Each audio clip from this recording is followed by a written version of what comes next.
തികച്ചും ഏകാഗ്രതയോടെ ശ്രദ്ധിക്കുക. വിശുദ്ധ തിരുവെഴുത്തിൽ നിന്നും ഒരു പ്രധാനപ്പെട്ട ഭാഗമാണ് നമ്മൾ ചിന്തിക്കുന്നത്. ഈ തലമുറയിൽ ഒരു ജയജീവിതം നയിക്കുക, അർത്ഥാൽ അന്ത്യകാലവും ഒരു ജയാളിയായ വിശ്വാസിയും. എല്ലാവരും കൂടെ ചേർന്ന് ശബ്ദം ഉയർത്തിയെന്ന് പറഞ്ഞേ, അന്ത്യകാലവും ജയാളിയായ വിശ്വാസിയും. ദൈവത്തിന് സ്തോത്രം. അന്ത്യകാലത്തേക്ക് നാം എത്തിക്കഴിഞ്ഞിരിക്കുകയാണ്. യുഗം അതിൻ്റെ സന്ധിയിലേക്ക് ഓടിയടുക്കുകയാണ്. കാലം അതിൻ്റെ സമാപന ദിവസങ്ങളിലേക്ക് വരികയാണ്. ഈ തലമുറയിൽ നമ്മുടെ കർത്താവ് മടങ്ങി വരും എന്ന് ഞാൻ പൂർണ്ണമായും വിശ്വസിക്കുന്നു. നമ്മുടെ കണ്ണുകൾ അടയുന്നതിന് മുൻപ് നമ്മുടെ കർത്താവിൻ്റെ മേഘാഗമനം നേരിട്ട് കാണാൻ വേർതിരിക്കപ്പെട്ട ദൈവമക്കളാണ് ഇവിടെ ഇരുന്ന് ദൈവത്തെ ആരാധിക്കുന്ന ദൈവമക്കൾ. ലക്ഷണങ്ങളെല്ലാം നമ്മോട് പറയുന്നു നമ്മുടെ കർത്താവിൻ്റെ മടങ്ങിവരവ് അടുക്കൽ വാതുക്കൽ തന്നെ ആയിരിക്കുന്നു. എന്തിന്? അതിമഹായുദ്ധത്തിൻ്റെ സാധ്യതകളൊക്കെ നമ്മുടെ കൺമുൻപിൽ കാണുമ്പോൾ ചില അനുരജ്ഞന ഉടമ്പടികളാൽ ചിലതിനൊക്കെ താൽക്കാലിക മാറ്റം വന്നെങ്കിൽ പോലും നാം ഇവിടെ നിൽക്കുന്നത് ഒരു കൊടുങ്കാറ്റിൻ്റെ മുൻപിലെ ശാന്തതയിലാണ്. അതിഭയങ്കരമായ അവസ്ഥയിലേക്ക് കാര്യങ്ങൾ നീങ്ങുകയാണ്. ഒരിക്കൽ വടക്കേ ഇന്ത്യയിൽ ഒരു ശ്രദ്ധേയനായ ശാസ്ത്രജ്ഞൻ ട്രെയിനിൽ യാത്ര ചെയ്തുകൊണ്ടിരിക്കുമ്പോൾ പെട്ടെന്ന് അദ്ദേഹം ചാടിക്കയറി ട്രെയിനിൻ്റെ ചങ്ങല വലിച്ചു. ഈ സമയം റെയിൽവേ ഗാർഡ് അടുത്ത് വന്ന് ചോദിച്ചു, എന്തിനാ ചങ്ങല വലിച്ചത്? അപ്പോൾ പറഞ്ഞു, ഒരു 500-600 മീറ്റർ മുൻപിൽ ഈ ട്രെയിനിൻ്റെ മുൻപിൽ പാളം ആരോ തകർത്തിട്ടിട്ടുണ്ട് എന്ന് ഞാൻ ബലമായി സംശയിക്കുന്നു. അപ്പോൾ അദ്ദേഹത്തോട് ആളുകൾ ചോദിച്ചു, അങ്ങയ്ക്ക് എങ്ങനെ മനസ്സിലായി പാളം തകർത്തിട്ടുണ്ടെന്ന്? അദ്ദേഹം പറഞ്ഞു, പാളത്തിലൂടെ ട്രെയിൻ ഓടുന്ന സമയത്ത് ചുക് ചുക് ചുക് ചുക് ചുക് ചുക് ചുക് എന്ന ആ ശബ്ദം കേവലം ഇഞ്ചൻ്റെ ശബ്ദം തന്നെയല്ല, പാളവും ഇഞ്ചനും തമ്മിലുള്ള അലൈൻമെൻറ്റിൻ്റെ താളമാണ്. എപ്പോൾ പാളം തകരുമോ അപ്പോൾ ഇഞ്ചൻ്റെ ശബ്ദം മാറും. ചില മിനിറ്റുകളായി ഞാൻ ശ്രദ്ധിക്കുന്നു, താളം മാറി വരുന്നുണ്ട്, പാളം തകരാൻ സാധ്യതയുണ്ട്. പെട്ടെന്ന് തന്നെ നിരീക്ഷണം നടത്തി. 500 മീറ്റർ അപ്പുറത്ത് വിപ്ലവകാരികൾ പാളം തകർത്തിട്ടിരിക്കുകയായിരുന്നു. അത്ഭുത പരതന്ത്രരായിപ്പോയി അവർ. ഞാൻ പറഞ്ഞു വന്നതിൻ്റെ സാരം, താളം മാറുമ്പോൾ പാളം തകരുന്നു എന്ന് ഒരു ചിന്തകന് നിരീക്ഷിച്ചെടുക്കാൻ കഴിയുമെങ്കിൽ ലോകത്തിൻ്റെ താളം മാറി വരുന്നത് കാണുന്ന ദൈവമക്കൾ കൈകെട്ടിയിരുന്ന് ഉറങ്ങേണ്ടവരല്ല. താളം മാറുന്നതോടെ ലോകത്തിൻ്റെ പാളം തകരാൻ പോകുന്നു. ഇതിന് നടുവിൽ ദൈവമക്കളുടെ ഭാഗ്യകരമായ പ്രത്യാശയുണ്ട്. ഈ തലമുറയിൽ നമ്മുടെ കർത്താവ് മടങ്ങി വരും. ദൈവത്തിന് സ്തോത്രം.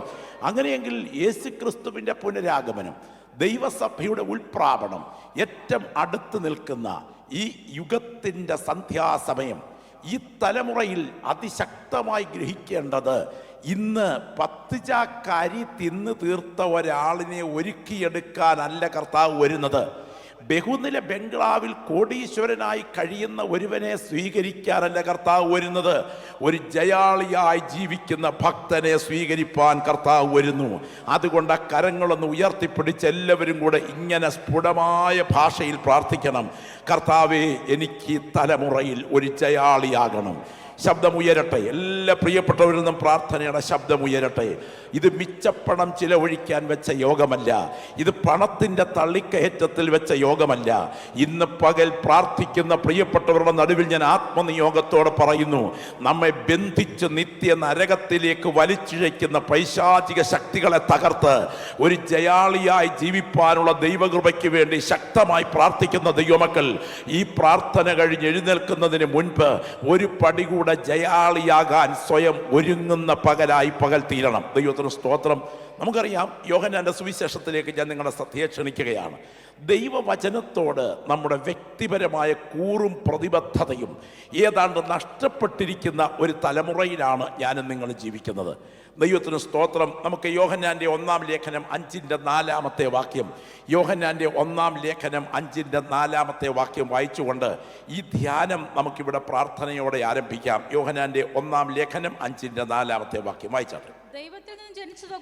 ദൈവത്തിൽ നിന്ന് ജനിച്ചതൊക്കെയും ലോകത്തെ ജയിക്കുന്നു.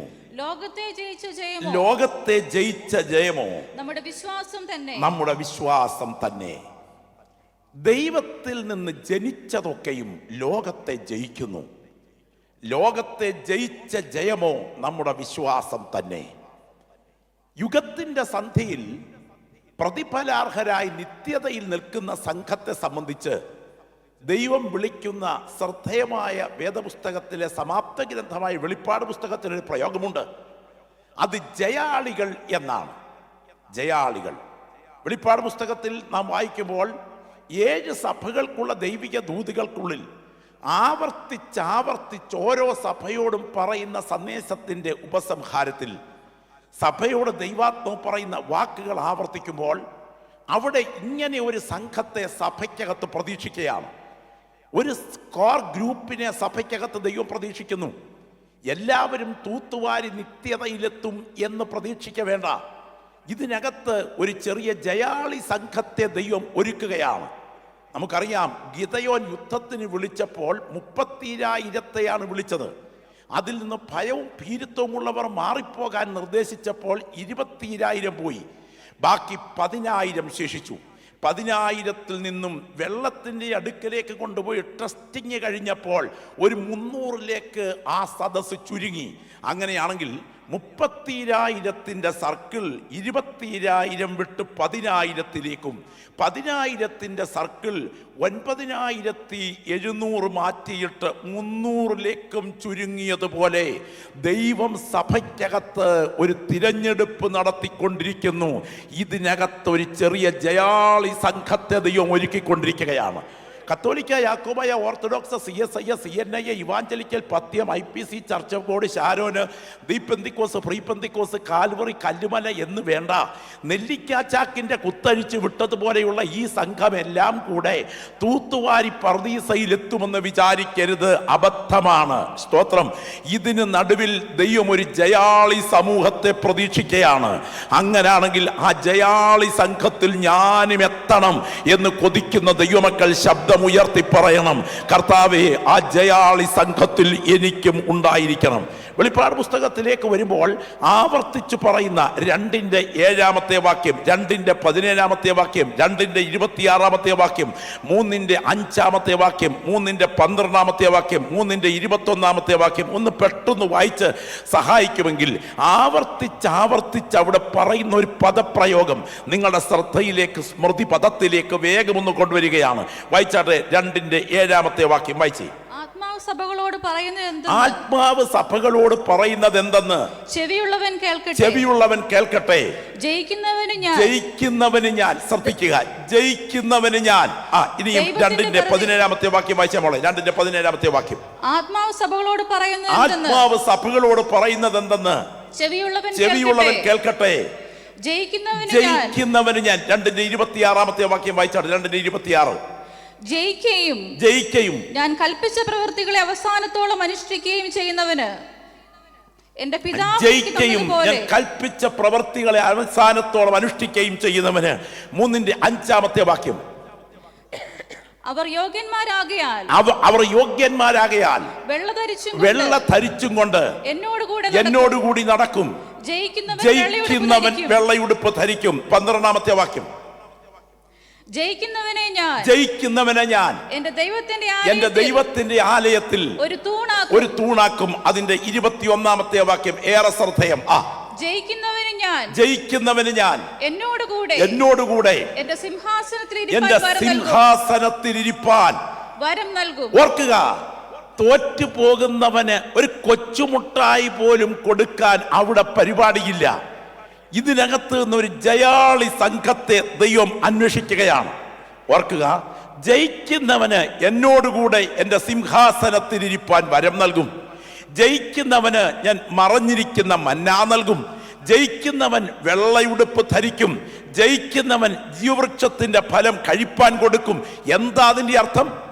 ദൈവസഭ എന്ന ഈ സംവിധാനത്തിനകത്ത് ഒരു ജയാളി കോർ ഗ്രൂപ്പിനെ ദൈവം അന്വേഷിക്കുന്നു. ആ ജയാളി ഗ്രൂപ്പിൽ നാമും ഒരാളായി മാറണം.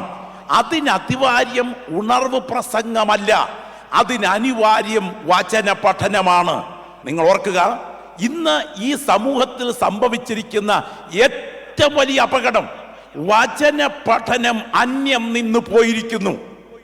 മറക്കരുത്, ഇന്നത്തെ തലമുറയ്ക്ക് വചന പഠനം വേണ്ട. വൈകാരികമായി ജനത്തെ ഇക്കിളിക്കിടുന്ന ഒരുതരം ആത്മീയതയിലേക്ക് ലോകം എത്തിക്കഴിഞ്ഞു. ഇതിന് നടുവിൽ വചനം പഠിച്ച് ജീവിതത്തെ ഒരുക്കാൻ കഴിയുന്നില്ലെങ്കിൽ അപകട മുന്നറിയിപ്പ് പരിശുദ്ധാത്മാവ് നിയോഗത്തോടെ പറയുന്നു. അനർത്ഥം കൺമുൻപിലുണ്ട്. വചന പഠനത്താൽ ജീവിതത്തെ ഒരുക്കണം. നിങ്ങൾക്കറിയാമോ, വിശുദ്ധ വേദപുസ്തകത്തിലെ 31,173 വാക്യങ്ങളിലെ ഞാൻ ഏറ്റവും പ്രിയപ്പെടുന്ന വേദഭാഗം ഏതാണ് എന്ന് ചോദിച്ചാൽ അത് ഞാൻ പറയും മത്തായി സുവിശേഷം 5, 6, 7 ഈ 3 അധ്യായങ്ങളാണ്. ചരിത്ര പ്രസിദ്ധമായ ഗിരിപ്രഭാഷണം എന്ന് പറയുന്ന ഭാഗമാണ്. ഒരു മലയും ഒരു വ്യക്തിയുമാണ് യഹൂദന് ഏറ്റവും പ്രധാനപ്പെട്ടത്. ഒരു മലയും ഒരു വ്യക്തിയുമാണ് നമുക്ക് ഏറ്റവും പ്രധാനപ്പെട്ടത്. പഴയ നിയമത്തിലെ ആ മല സീനായി മലയും ആ വ്യക്തി മോശയുമാണെങ്കിൽ, പുതിയ നിയമത്തിലെ ആ മല കാൽവറി മലയും നമ്മുടെ രക്ഷകനായ യേശുവുമാണ് നമുക്ക് ഏറ്റവും പ്രധാനപ്പെട്ടത്.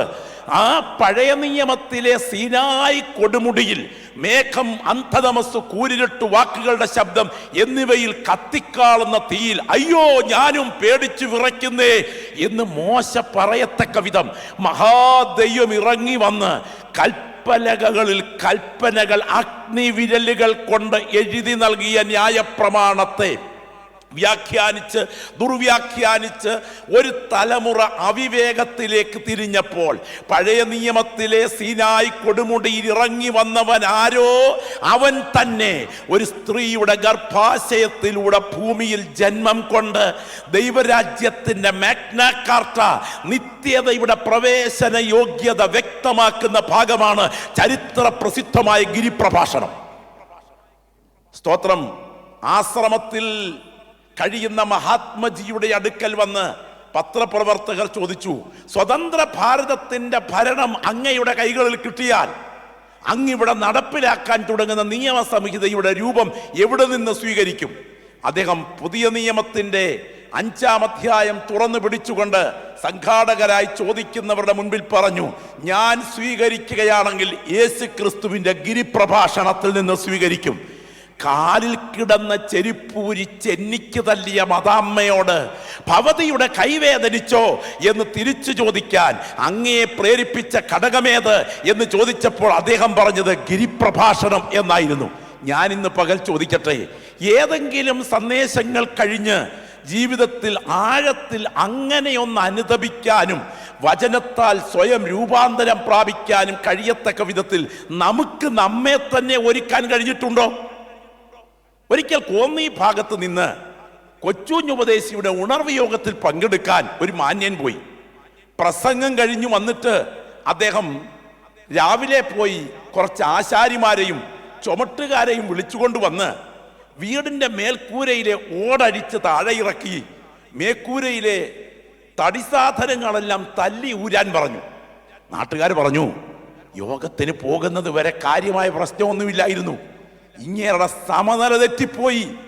അപ്പോൾ ഇദ്ദേഹം പറഞ്ഞത് ഒരു മറുപടി അങ്ങനെയല്ല, എടാ ഇന്നലെ വൈകിട്ട് യോഗത്തിന് പോകുന്നത് വരെ ഇതിനൊന്നും കണക്ക് കൊടുക്കേണ്ടി വരികയില്ലെന്നാ ഞാൻ ചിന്തിച്ചത്. എന്നാൽ ഉപദേശിയുടെ യോഗം കേട്ടപ്പോഴാണ് മനസ്സിലായത് അന്ത്യന്യായാസനത്തിന് മുൻപിൽ കണക്ക് തീർക്കുന്ന ഒരു ദിവസം വരുന്നെന്ന്.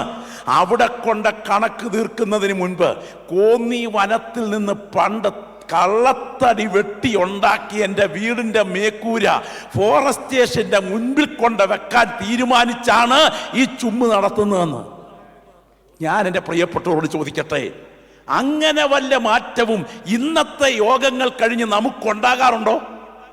അടുത്തിരിക്കുന്നവനെ അരച്ച് കലക്കി അരക്കപ്പാക്കി കിട്ടിയാൽ ഒറ്റ മോന്തിന് അകത്താക്കാനുള്ള വിരോധമുണ്ടെങ്കിലും അന്യഭാഷയ്ക്കും ആരാധനയ്ക്കും ഒരു കുറവുമില്ലാത്ത ഒരു തലമുറയിൽ നാം എത്തിച്ചേർന്നിരിക്കുമ്പോൾ കൃപാവരങ്ങളെക്കാൾ ജീവിതത്തിന്റെ നൈർമല്യമാണ് ഒരു ഭക്തനെ നിത്യതയിലെത്തിക്കുന്നത് എന്ന ഗൗരവമായ പാഠത്തിലേക്ക് ദൈവാത്മാവ് ഇന്ന് പകൽ നമ്മെ വിരൽ ചൂണ്ടുകയാണ്. നിങ്ങൾ ശ്രദ്ധിക്കണം, അവസാനത്തെ വിധി ദിനത്തിൽ കർത്താവിന്റെ സന്നിധിയിൽ തള്ളപ്പെടുന്നവരുടെ അവകാശവാദത്തെക്കുറിച്ച് സഭയുടെ രൂപീകരണത്തിന് മുൻപ് യേശു ക്രിസ്തു പറഞ്ഞ വാക്കുകൾ ശ്രദ്ധിച്ചു കേൾക്കണം. അന്ത്യവിധി ദിനം, യേശുവിൻ്റെ ന്യായാസനത്തിന് മുൻപിൽ തള്ളപ്പെടാൻ തുടങ്ങുന്നവരുടെ അവകാശവാദം. എന്താണ് അവകാശവാദം?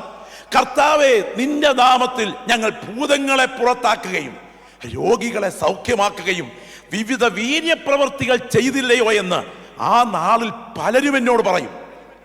ഞാൻ അവരോട്, ഞാൻ നിങ്ങളെ അറിഞ്ഞിട്ടില്ല, അധർമ്മം പ്രവർത്തിക്കുന്നവരെ എന്നെ വിട്ടു പോകുവീൻ എന്ന് തീർത്തു പറയും.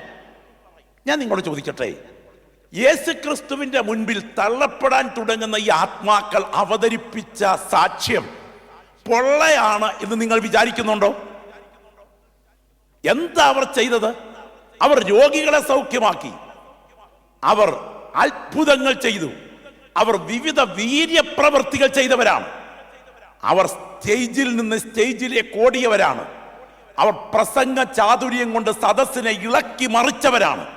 വാക്ചാതുര്യത്തിന്റെ പ്രവാഹത്താൽ സദസ്സിൽ അത്ഭുതം സൃഷ്ടിച്ചവരാണ്.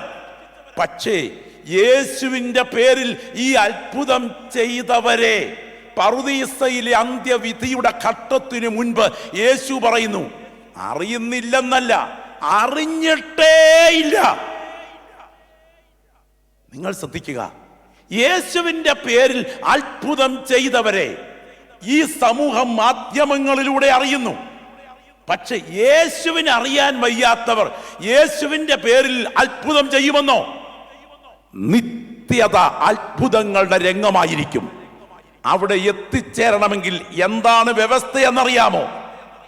ഇരമ്പിമറിയുന്ന കൃപാവരങ്ങളുടെ വിനിയോഗത്തെക്കാൾ പരിശുദ്ധാത്മാവ് പറയുന്നു, എന്റെ ഈ വചനങ്ങളെ കേട്ട ചെയ്യുന്നവനെല്ലാം പാറമിൽ അടിസ്ഥാനമിട്ട് വീട് പണിത് ബുദ്ധിയുള്ള മനുഷ്യനോട് തുല്യനാകും.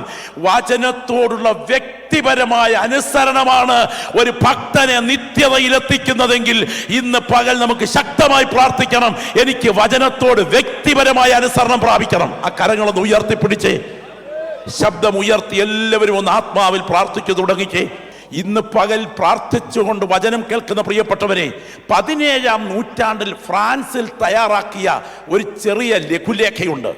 ലോകത്തിലെ 100 കണക്കിന് ഭാഷകളിലേക്ക് വിവർത്തനം ചെയ്യപ്പെട്ട ആ ലഘുലേഖ 10 ചിത്രങ്ങൾ വിശകലനം ചെയ്തുകൊണ്ട് ഒരു മനുഷ്യന്റെ ജീവിതത്തെ നമ്മുടെ കൺമുൻപിൽ വിലയിരുത്തിയിട്ടുണ്ട്. നിങ്ങളിൽ മിക്കവാറും എല്ലാവരും മലയാളക്കരയിൽ ജനിച്ചു വളർന്നിട്ടുള്ളവരൊക്കെ ഈ ലഘുലേഖ കണ്ടിട്ടുണ്ട്. പക്ഷേ ഈ ലഘുലേഖയിൽ ഉള്ളടക്കം ചെയ്യപ്പെട്ടിട്ടുള്ള ആത്മീയ സത്യങ്ങളെ നമ്മളിൽ ഭൂരിപക്ഷം ആളുകൾക്കും മനസ്സിലാക്കിയിട്ടില്ല. എന്നാൽ ഒരു ജയജീവിതത്തിന് ആവശ്യമായ എല്ലാ ബോധ്യങ്ങളും ഉള്ളടക്കം ചെയ്യപ്പെട്ട ഇതുപോലെ ആഴമായ ഒരു ലഘുലേഖ ചരിത്രം കണ്ടിട്ടില്ല. അതിൻ്റെ ആശയത്തിൽ നിന്നും ഉൾക്കൊണ്ട പരിവർത്തന മുഖാന്തരം 100 കണക്കിന് ആളുകൾ രക്ഷാനിർണയം പ്രാപിച്ചിട്ടുണ്ട്. അത് മനസ്സിലാക്കി കൊടുക്കുവാനും അതേ വിധത്തിൽ അത് കൈകാര്യം ചെയ്യുവാനും കഴിവുള്ള സുവിശേഷകരുടെ വാക്കുകളിൽ അനുതാപത്തിൻ്റെ നിലവിളി ഉയർന്നിട്ടുണ്ട്. അങ്ങനെയാണെങ്കിൽ ഇന്ന് പകൽ നാം ലഘുലേഖയിലൂടെ ഒന്ന് കടന്നുപോയിക്കൊണ്ട് നിങ്ങളുടെ ഹൃദയത്തിൻ്റെ സ്ഥിതി ഒന്ന് ആത്മാവിൽ കാണാൻ തുടങ്ങുകയാണ്. സ്തോത്രം. വളരെ ശ്രദ്ധിക്കുക, ഈ ലഘുലേഖ ചെറിയ ലഘുലേഖയല്ല. ഇതിൽ 10 പ്രധാനപ്പെട്ട ചിത്രങ്ങളുണ്ട്. നിങ്ങൾക്ക് എല്ലാവർക്കും ഈ ചിത്രം നന്നായിട്ട് കാണാം.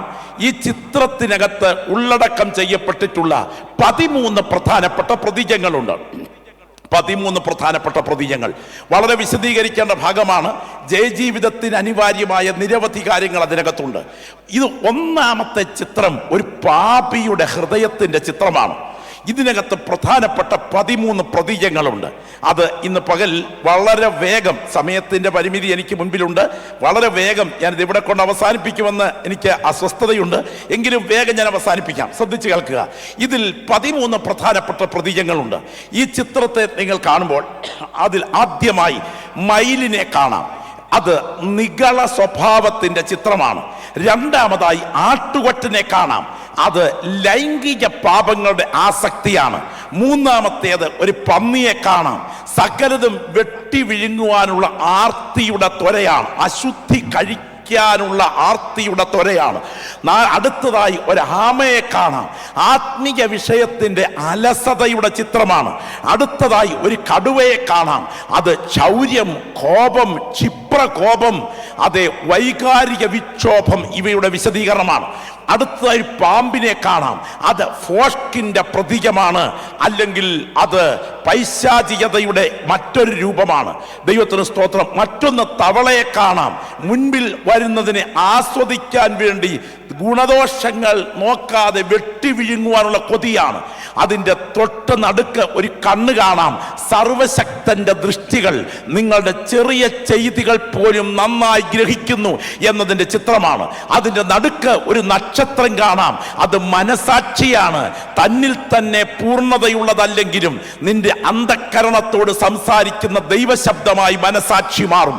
അതിന് നടുവിൽ ഇതാ കയ്യിൽ കുന്തം പിടിച്ചുകൊണ്ട് രൂപത്തെ കാണാം. അത് സാക്ഷാൽ പിശാചാണ്. ഈ ഹൃദയത്തിന്റെ പൂർണ്ണ നിയന്ത്രണം പിശാച് ഏറ്റെടുത്തു കഴിഞ്ഞിരിക്കുകയാണ്. അതിന് ചുറ്റും കത്തിജ്വലിക്കുന്ന തീജ്വാലകൾ കാണാം. അത് ദൈവസ്നേഹത്തിന്റെ പ്രതീകമാണ്. അതിൽ അകത്തേക്ക് പറന്നു കയറാൻ കൊതിച്ചുകൊണ്ട് ഒരു പ്രാവിനെ കാണാം. അത് പരിശുദ്ധാത്മാവിന്റെ പ്രതീകമാണ്. തൊട്ടടുത്തതായി ചിറക് വിടർത്തി നിൽക്കുന്ന ഒരു ദൂതനെ കാണാം. അത് ദൈവത്തിന്റെ വചനത്തിന്റെ പ്രതീകമാണ്. ദൈവത്തിന് സ്തോത്രം. ഈ ചിത്രത്തിനകത്ത് ഉള്ളടക്കം ചെയ്യപ്പെട്ടിരിക്കുന്ന ആശയങ്ങൾ പഠിച്ചാൽ ഇത് ഒരു പാപിയുടെ ഹൃദയനിലയാണ്. ദൈവത്തിന് സ്തോത്രം. ഈ പാപിയുടെ ഹൃദയനില ഒരു വ്യക്തിയിൽ ആഴത്തിൽ ഉള്ളടക്കം ചെയ്യപ്പെട്ടിരിക്കുന്നു. ഇനിയും നിങ്ങൾക്ക് ഇതിൻ്റെ ഓരോ ഭാഗത്തേക്കും കടക്കേണ്ടതായിട്ടുണ്ട്. ഞാൻ വേഗം ഇതിൻ്റെ ദൈവത്തിന് സ്തോത്രം വാക്കുകൾ ഒന്ന് വിശകലനം ചെയ്ത് മുൻപോട്ട് കടന്നു വരാം. വളരെ ആഴമായി ചിന്തിക്കേണ്ട ഭാഗമാണ്. ഒന്നാമത്തെ പ്രധാനപ്പെട്ട നമ്മുടെ ഉള്ളിൽ കുടിയിരിക്കുന്ന പാപമാണ് മയിലിൻ്റെ പ്രതീകം പോലെ നിഗളം എന്ന പാപം. നിഗളം എന്ന പാപം. നിഗളമില്ലാത്തവരെല്ലാം ഒന്ന് കൈ ഉയർത്തി പിടിക്കാം എന്ന് പറഞ്ഞാൽ ഒരു പക്ഷേ കൈ ഉയർത്താൻ തയ്യാറായാലും അത്ര ആത്മാർത്ഥമായിരിക്കയില്ല. സകല രാഗങ്ങൾക്കും ഒരു മൂലരാഗമുണ്ട്. അതാണ് സപ്തരാഗം. സാരി ഗ മ പ ധ നി. ഇത് സപ്തരാഗം, രാഗങ്ങളുടെ മൂലരാഗമാണ്. എന്നാൽ സകല പാപങ്ങൾക്കും ഒരു മൂലപാപമുണ്ട്. ആ മൂലപാപം ആദിയിൽ ഏദനിൽ തുടങ്ങിയ പാപമല്ല, ദൂതനിൽ തുടങ്ങിയ പാപമാണ്. ദൂതനിൽ തുടങ്ങിയ ആ പാപം ഏത് പാപമാണ്? പച്ച മലയാള ഭാഷയിൽ പറഞ്ഞാൽ പാപത്തിന്റെ തന്തപ്പാപം എന്ന് വിശേഷിപ്പിക്കാവുന്ന ആ പാപമാണ് നിഗളം. നിഗളം നമ്മിലുണ്ടോ? മറ്റുള്ളവരുടെ മുൻപിൽ സ്വന്തം ശരീരത്തെ മോഹരൂപത്തിൽ പ്രദർശിപ്പിക്കാൻ കൊതിക്കുന്ന ജഡേച്ഛയാണ് നിഗളം എന്നതുകൊണ്ട് ഉദ്ദേശിക്കുന്നത്. പ്രിയപ്പെട്ടവരെ, നിഗളം ആധിപത്യം പുലർത്തിയാൽ അത് അപകടത്തിലേക്ക് നീങ്ങും. ഒരു ഭക്തന്റെ ജീവിതം ക്രൂശിക്കപ്പെട്ട ജീവിതമാണ്. എന്നാൽ ഒരു അവിശ്വാസിയുടെ ജീവിതം നിഗളത്താൽ ഭരിക്കപ്പെടുന്ന ജീവിതമാണ്. എൻ്റെ ശരീരത്തിലാകട്ടെ, എൻ്റെ അവയവങ്ങളിലാകട്ടെ നിഗളമാധിപത്യം പുലർത്തരുത് എന്ന് കൊതിക്കുന്ന ഒരുപറ്റം ദൈവമക്കളാണ് ആത്മാവിൽ ജയം പ്രാപിച്ച ദൈവമക്കൾ. ഞാൻ പറയട്ടെ, നമുക്ക് 3 പ്രധാനപ്പെട്ട ഘടകങ്ങളുണ്ട്. 1 ദേഹം, 2 ദേഹി, 3 ആത്മാവ്. ദേഹം മണ്ണിൽ തുടങ്ങി, മണ്ണിനാൽ പരിപോഷിപ്പിക്കപ്പെട്ട് മണ്ണിനെ കുറിച്ച് ബോധം നൽകി അതിവേഗം മണ്ണിലേക്ക് മടങ്ങുന്നതാണ് ഈ ദേഹം. ഇത് മണ്ണിൽ തുടങ്ങിയതാണ്. ഇത് മണ്ണിനാൽ പരിപോഷിപ്പിക്കപ്പെടുന്നതാണ്. ഇത് മണ്ണിനെ കുറിച്ച് ബോധം നൽകുന്നതാണ്. ഇത് വേഗം മണ്ണിലേക്ക് മടങ്ങുന്നതാണ്. നമ്മൾ ആരും നൂറ്റാണ്ടുകൾ നിൽക്കുന്ന കരിവേലകങ്ങളല്ല. ഞാൻ പറയട്ടെ, കൂടി വന്നാൽ 29,200 ദിവസത്തിനുള്ളിൽ പിള്ളത്തൊട്ടിലിൽ തുടങ്ങി ഉറക്ക കട്ടിലിൽ തുടർന്ന് ശവപ്പെട്ടിയിൽ തീരേണ്ട ജീവിതമാണ് ഇവിടെ നിന്ന് സ്വത്രം പറഞ്ഞുകൊണ്ടിരിക്കുന്നത്. കാലം ഏത് സ്വത്രം പറഞ്ഞേ? ഞാൻ പറഞ്ഞ എത്ര പേർക്ക് മനസ്സിലായി? പിള്ളത്തൊട്ടിലിൽ തുടങ്ങി ഉറക്ക കട്ടിലിൽ തുടർന്ന് ദൈവത്തിന് സ്തോത്രം ശവപ്പെട്ടിയിൽ തീരുന്ന ജീവിതം. സ്തോത്രം. അസാധാരണ അത്ഭുതങ്ങൾ പ്രതീക്ഷിക്കുന്നവരാണ് ആത്മലോകം. എന്നാൽ ഭക്തന്മാരാരും അസാധാരണ അത്ഭുതങ്ങൾ പ്രതീക്ഷിച്ചവരല്ല. ജീവൻ അർപ്പിക്കേണ്ടി വന്നാലും, രക്തമൊഴിക്കേണ്ടി വന്നാലും, ഒറ്റയ്ക്ക് നിൽക്കേണ്ടി വന്നാലും എൻ്റെ ഏറ്റവും വലിയ ലക്ഷ്യം നിത്യതയാണ് എന്ന് ഭക്തന്മാർ ഉറപ്പിച്ചു പറഞ്ഞെങ്കിൽ ആ കരങ്ങളൊന്ന് ഉയർത്തിപ്പിടിച്ചു പറഞ്ഞേ, കർത്താവേ, എനിക്ക് നിത്യത കൈവിട്ടു പോകാൻ പാടില്ല. ശബ്ദം ഉയരട്ടെ, ശബ്ദം ഉയരട്ടെ. ദൈവത്തിന് സ്തോത്രം. എല്ലാ പ്രിയപ്പെട്ടവരും ആത്മാവിൽ പ്രാർത്ഥിച്ചാട്ടെ. ക്ഷണം ചിത്തം ക്ഷണം വിത്തം ക്ഷണം ജീവനുമാനിയ യമസ്യ കരുണാ നാസ്തി ധർമ്മസ്യ ത്വരിതാഗതി എന്ന് സംസ്കൃതത്തിൽ ഒരു ശ്ലോകമുണ്ട്. ക്ഷണം ചിത്തം മനസ്സ് ചാഞ്ചല്യമുള്ളത്, ക്ഷണം വിത്തം പണം പറന്നു പോകുന്നത്. സ്തോത്രം. കാലന് കരുണയെന്നൊന്നില്ല. എത്രയും വേഗം ധർമ്മം ചെയ്ത് മോക്ഷം പ്രാപിക്കാൻ ഒരുങ്ങിക്കൊള്ളുക. ഞാൻ പറയട്ടെ, നമുക്കാർക്കെങ്കിലും നമ്മുടെ മരണത്തെക്കുറിച്ച് ബോധമുണ്ടോ? ഞാൻ അവിടേക്ക് വരാം. ദൈവത്തിന് സ്തോത്രം. അപ്പോ നിഗളം, പെന്തക്കോസ്തിന്റെ ആദ്യകാല തലമുറ ആഭരണാധികാരങ്ങൾ വർജിച്ചിരുന്നു. ഇന്നത്തെ തലമുറയ്ക്ക് അത് പ്രസക്തമല്ല എന്നൊരു വസ്തുത ഓർക്കുക. എന്തുകൊണ്ടാണ് അവർ അതിനെ വർജിച്ച് ജീവിച്ചത്? ഇന്നും ആ നിലവാരം പുലർത്തുന്ന ഭക്ത സമൂഹങ്ങൾ വിശുദ്ധിയിൽ നിൽക്കുമ്പോൾ തന്നെ സാധു കൊച്ചുകുഞ്ഞുപദേശി ഒരിക്കൽ മകളുടെ ആവശ്യപ്രകാരം മോള് പറഞ്ഞു, പപ്പ എനിക്കൊരു നല്ല സ്വർണമാല വേണം, മോളെ വാങ്ങിച്ചു തരാം, പക്ഷേ ഒരു കണ്ടീഷൻ, പകൽ മുഴുവൻ ഇത് അപ്പച്ചന്റെ കയ്യിലായിരിക്കും, രാത്രി മുഴുവൻ ഇത് നിന്റെ കയ്യിലുമായിരിക്കും. അവൾ രണ്ട് കൈയും മലത്തി പിടിച്ചുകൊണ്ട് അപ്പച്ചനോട് ചോദിച്ചു, പിന്നെന്തിനാ മറ്റുള്ളവരുടെ കൺമുൻപിൽ എൻ്റെ ശരീരത്തെ മോഹരൂപത്തിൽ പ്രദർശിപ്പിക്കാൻ കൊതിക്കുന്ന ആ കൊതിയുടെ പുറകിൽ വ്യാപരിച്ചിട്ടുള്ള ആത്മാവ്, അത് നിഗളത്തിന്റെ സ്പിരിറ്റാണ്. ആ നിഗളത്തിന്റെ സ്പിരിറ്റിന്റെ പുറകിൽ വ്യാപരിക്കുന്നത് എന്തും പാപമാണ് എന്ന് ദൈവത്തിന്റെ പരിശുദ്ധാത്മാവ് പറയുന്നു. ആദ്യം പീലി വിരിച്ചാടുന്ന ആ മയിൽ. രണ്ടാമത്തെ രംഗം ആട്ടുകൊറ്റനാണ്. വേഗമൊന്ന് പറഞ്ഞു പോകാം. ശരീരമോഹങ്ങൾ, അധാർമികത, ജഡിക ആസക്തികൾ. മനസ്സിലാക്കാം, ഒരു പാപം ചില പാപങ്ങളുടെ തുടക്കമാണ്. ഒരു പക്ഷേ അത് തുടക്കത്തിൽ രസകരമായി തോന്നും, അതിന്റെ പരിണിത ഫലം ഏറെ അപകടകരമായിരിക്കും. നമുക്കറിയാം, ഭക്തനായ ദാവീദ് അദ്ദേഹത്തിന്റെ കഷ്ടകാലത്ത് അദ്ദേഹത്തിന്റെ പ്രാർത്ഥനയെക്കുറിച്ച് എഴുതിയിരിക്കുന്നത്, ഞാൻ കാലത്തും ഉച്ചയ്ക്കും വൈകിട്ടും സങ്കടം ബോധിപ്പിച്ച് കരയും, നിന്റെ നീതിയുള്ള ന്യായവിധികൾ ഹേതുവായി ഞാൻ നിനക്ക് സ്തോത്രം ചെയ്യേണ്ടതിന് അർദ്ധരാത്രിയിൽ എഴുന്നേൽക്കും. ഇപ്പൊ എങ്ങനെയുണ്ട് പ്രാർത്ഥന? രാവിലെ പ്രാർത്ഥിക്കും, ഉച്ചയ്ക്ക് പ്രാർത്ഥിക്കും, വൈകിട്ട് പ്രാർത്ഥിക്കും, പാതിരാത്രിയിൽ അലാറം വെച്ച് എഴുന്നേറ്റ് പ്രാർത്ഥിക്കും. എൻ്റെ മലയാള ഭാഷയിൽ പറഞ്ഞാൽ, ഗതികേടിന്റെ ഒറ്റത്തടിപ്പാലത്തെ കയറിയ കാലത്ത് കിടപ്പ് പാറപ്പുറത്തും ഗുഹയ്ക്കകത്തും ആയിരുന്നപ്പോൾ പ്രാർത്ഥന ആവശ്യമുണ്ടായിരുന്നു. പക്ഷേ മാളത്തിലെ കിടപ്പ് മാളികയിലായി കഴിഞ്ഞപ്പോൾ, നിങ്ങൾക്ക് ഭാഷ മനസ്സിലായോ?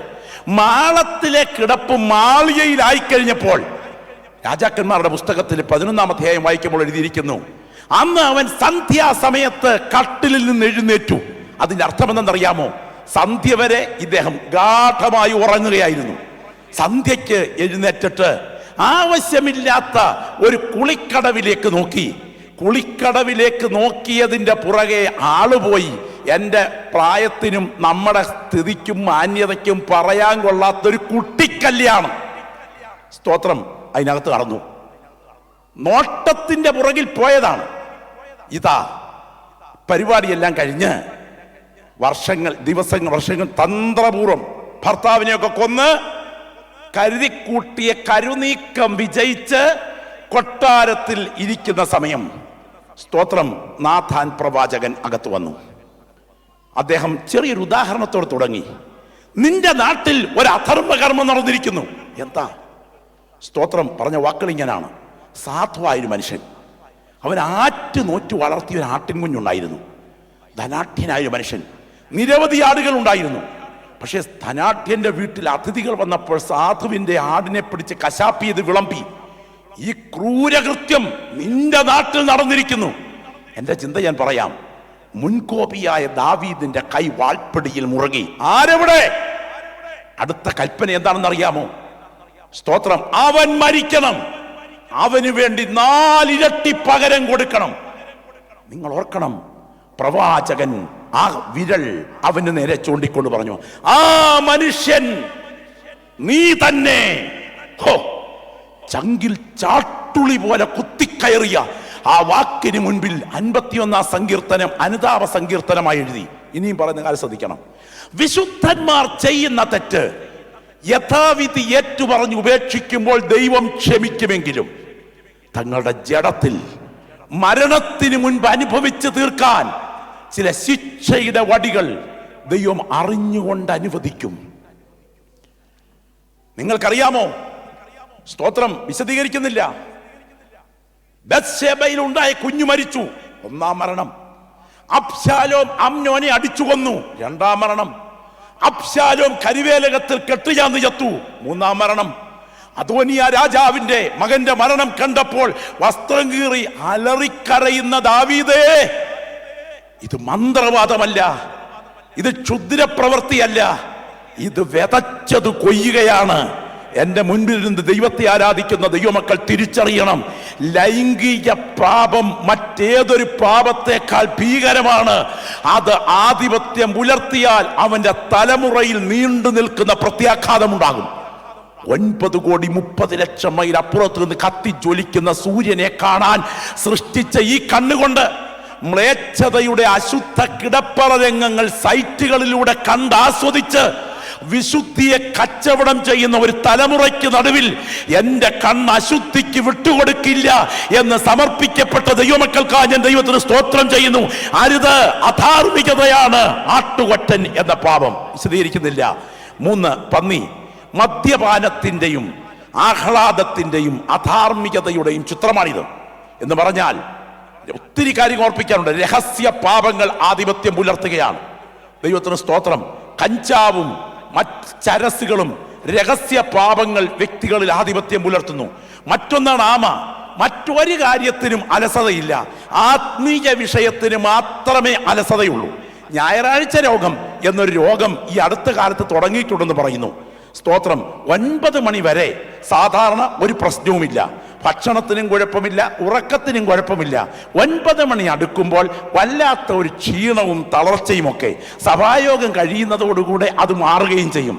ചില ആളുകൾക്ക് മറ്റെന്തിനും ചിലവഴിക്കാൻ സമയമുണ്ട്, പക്ഷെ ആത്മീയ കാര്യത്തിന് ചിലവഴിക്കാൻ സമയമില്ല. വ്യക്തിയിൽ ആധിപത്യം പുലർത്തുകയാണ് അലസത. മറ്റൊന്നാണ് പക, വെറുപ്പ്, കോപം. ഇല്ലേ? ഞാൻ വിശദീകരിക്കുന്നില്ല. ഇത് വ്യക്തിയിൽ ആധിപത്യം പുലർത്തിയാൽ അസാധാരണ പ്രത്യാഘാതം ഉണ്ടാക്കും. പകയുടെയും കോപത്തിന്റെയും ക്ഷിപ്രകോപത്തിന്റെയും പ്രത്യേകത. ചില വീടുകളിൽ ഭാര്യാഭർത്താക്കന്മാർ തമ്മിലാണ് ഈ പ്രത്യേക വൈകാരികത. കുച്ചിപ്പുടവും ഭരതനാട്യവും മോഹിനിയാട്ടവും ഒക്കെ അവർ ഒറ്റയ്ക്കുള്ള സമയത്ത് വല്ലാതെ നടക്കും. ദൈവത്തിന് സ്തോത്രം.